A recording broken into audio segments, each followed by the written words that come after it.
आज मी माझ्या कार्यक्रमाला निघाले आहे. आज डोहाळे जेवणाचा कार्यक्रम आहे आणि तिथे सादर करण्याचं एक गीत मी आज तुम्हा सर्वांसमोर अगदी 2-3 ओळी म्हणून दाखवते. पण त्या गाण्याची मूळ चाल कुठली आहे? कुठल्या मूळ चालीवर मी म्हणणारं गाणं आहे ते कमेंट करून सांगा. ऐकूया.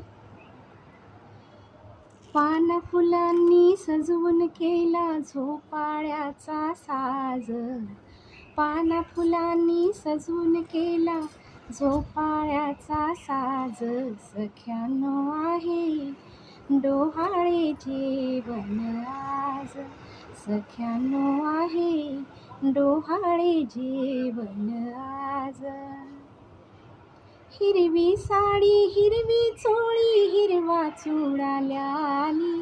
हिरवी साडी हिरवी चोळी हिरवा चुडा ल्याली. लाजत लाजत वहिनी आमची झोक्यावरती बसली. लाजत लाजत वहिनी आमची झोक्यावरती बसली. हिरवी पाने रंगीत फुले दिसतो कसा हा साज. सख्यानो आहे डोहाळे जेवण आज. सख्यानो आहे डोहाळे जेवण आज. मग कमेंट करून कळवा की कुठल्या मूळ गाण्यावरची चाल मी